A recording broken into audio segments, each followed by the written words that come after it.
This is not a story. Stories have endings. This is a case file, one that was never meant to be compiled. For the last 6 months, I've been collecting fragments, police reports that were later redacted, audio transcripts that were misfiled as weather anomalies, interviews with people who now refuse to acknowledge they ever spoke to me.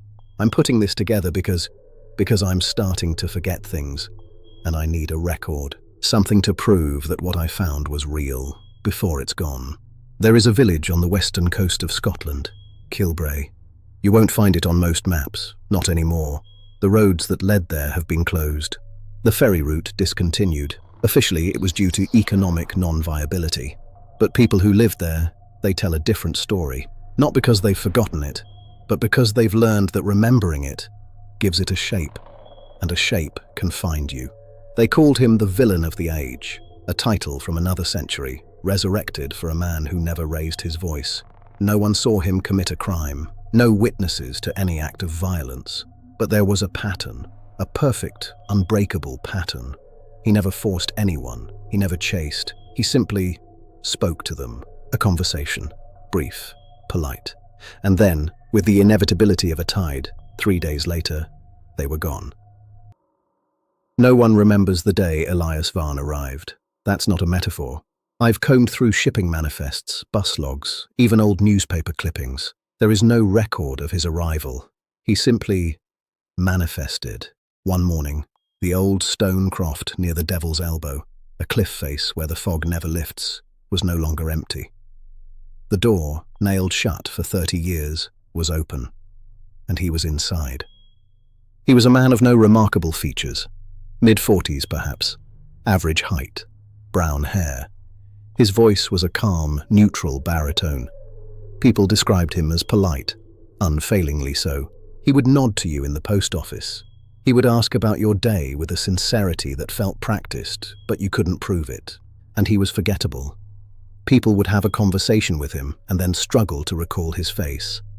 It was like trying to remember a dream. The details would slip away, leaving only the feeling of the interaction, a sense of calm, a sense of peace, as if their own mind was building a wall around the memory, protecting itself. The first person to notice something was wrong wasn't a victim.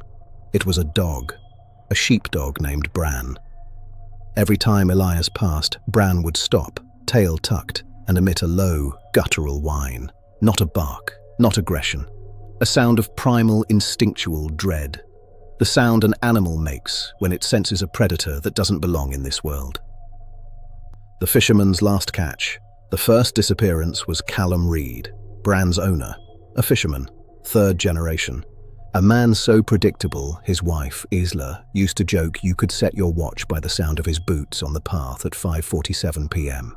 He met Elias near the docks. Elias was looking at the boats, and Callum, being a decent man, offered him a bit of history. A short conversation about the tides, about the herring runs. Nothing unusual. But that night, Isla noticed something. Callum stopped mid-sentence, a forkful of potatoes halfway to his mouth. He just sat there, his head tilted slightly to the left. The next day, he didn't go out on his boat. That had never happened, not in 30 years. He stood by the window for hours, staring out at the fog, trying to hear a sound beyond human hearing. By the second day, he stopped speaking. He would just sit in his chair, his lips moving silently, forming words that had no sound. And at night, Isla would wake to find him standing at the foot of their bed, not looking at her, looking through her, his breathing slow even. And she said there was a smile on his face, not a happy smile, the smile of someone who has just understood something terrible and found a strange, awful peace in it. The voice beyond language. On the morning of the 3rd day, Callum finally spoke.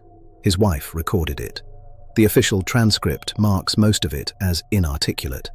It's not a voice, it's a pressure, a shape. It doesn't use words, it finds the space inside you where words come from, and it fills it. It told me, this place is a parenthesis, a crack between what was and what will be, and it showed me the way out. There's no pain, there's no fear. You just have to understand. He said the message was repeating, a pattern, bypassing your ears, your language centers, your logic. It goes straight to the stem of your brain.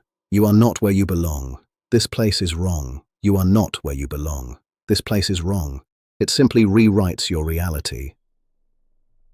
The acceptance. The pattern doesn't stay passive. It's a signal that propagates. It grows. It replicates itself in the neural pathways. The victims stop sleeping because sleep is the only time the mind can fight back. They stop eating because the body becomes irrelevant. They are no longer listening to this world. There is a final stage. They call it acceptance in the classified documents. The struggle ends, the fear evaporates, and what's left is a vessel filled with a single, overwhelming certainty. They don't run, they walk, with purpose, toward a place, a specific place, that seems ordinary to everyone else. A crossroads, a particular tree, a section of the cliff path. There's footage, I've seen it, from a security camera at a petrol station in the village. It shows Callum Reed on the third day. His gait is steady. His expression is one of profound, unshakable focus. He approaches the point where the path meets the cliff's edge, and then the footage cuts. Not a glitch. The timestamp jumps. A full 5 seconds are missing. Reality itself refuses to archive it. As if the event violates the fundamental laws of physics, his body was never found. The official report lists him as lost at sea. But Isla Reed knows. She told me before she stopped taking my calls. She said, "He didn't fall. He was taken, but the taking was just a door, and he walked through it happy." This is where I found the connection. It took me 3 months. A FOIA request that led to another FOIA request. A blacked-out name in a declassified DARPA file from the early 1970s. The project was called Gödel. The premise was simple and insane. They believed that the human brain could perceive structures of reality that language and logic obscure. Signals that bypassed thought and went straight to understanding. Most of the subjects broke. They became catatonic. Some could only speak in prime numbers. Others disappeared entirely from locked rooms, with no explanation. The lead researcher, Dr. Aris Thorne, died by suicide. His note said, "We opened a door. Something came through. We called it a subject, but it was a method. One subject didn't break. Elias Varn." Elias doesn't control people. He's not a hypnotist. He's a conduit. The experiment opened his mind. It hollowed out a space inside him. And into that space, the signal, the pattern, flowed. He's not a villain because he wants to harm. He's a villain because he is a perfect living antenna, and he is broadcasting. He using his voice to transmit the pattern. It finds the cracks. It exploits the inherent instability in human consciousness. It whispers that this world is a thin, fragile membrane. And once you understand it, you can't stay here anymore. This world becomes the illusion. The signal becomes reality. And you will go to it. You will walk to a place that is just a place. I found all of this. I assembled the case file. I spoke to Isla Reed. I read the classified files. And now, I'm finishing this. And I'm realizing that for the last hour, I've been talking to you, and I've been telling you the pattern, not as words, but as a shape. I'm starting to forget my own face. I look in the mirror, and for a second, it's not mine. I hear a sound just beneath my own thoughts, a message.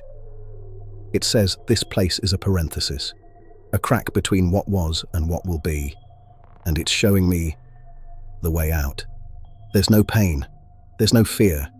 You just have to understand. If you've enjoyed this investigation, subscribe to Raw Reality File TV. Share your theories below.